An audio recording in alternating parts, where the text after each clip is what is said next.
আজকে রান্না করব ছোলার ডাল আর খাসির মাংস আলু দিয়ে। কি কি মশলা লাগবে সেগুলো দেখাই দিচ্ছি। হলুদের গুঁড়া, ধনার গুঁড়া, মরিচের গুঁড়া, গোলমরিচ, তেল, আদা বাটা, রসুন বাটা আর গরম মশলা। ধনার গুঁড়াটা দিয়ে দিলাম। এবার সব মশলাগুলো খুব ভালো করে মাংসের সঙ্গে মাখাই নেব। আসসালামু আলাইকুম। যে যেখান থেকে আমার রান্নাটা দেখছেন সবাইকে শুভেচ্ছা। খুব সুন্দর করে মাংসটা মাখাই নেব। এবার কড়াইতে তেলটা দিয়ে এবার মাংসগুলো দিয়ে দেব। মাংসগুলো রান্না হলেই ডালটা দেব আর আলুটা দেব।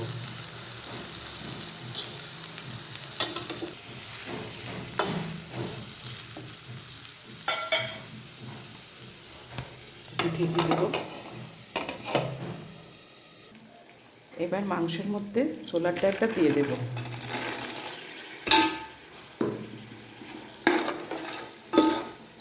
মাংস অনেকটা সেদ্ধ হয়ে গেছে, এখন ডালটা দিয়ে সেদ্ধ করার জন্য পানি দিয়ে দেব। এবার মাংসের মধ্যে আলুটাও দিয়ে দেব। ছোলার ডালটাও সেদ্ধ হয়ে গেছে, এবার মাংসটা হয়ে গেছে, এবার আলুটা হয়ে যাবে। তিনটা একসঙ্গেই হবে, ছোলার ডাল, আলু আর মাংস। ছোলার ডালটা হয়ে গেছে, মাংস, ডাল। এবার একটা ভাজনা দিয়ে দেব।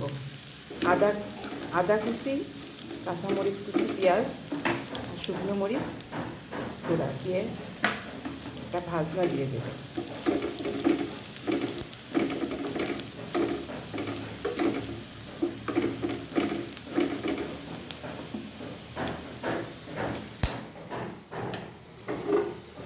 মাংসের করে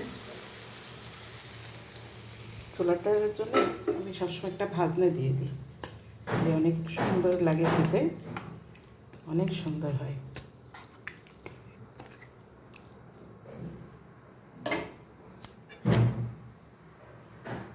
এবার অনেক সুন্দর হয়েছে। এবার আমি মাংসটা করব।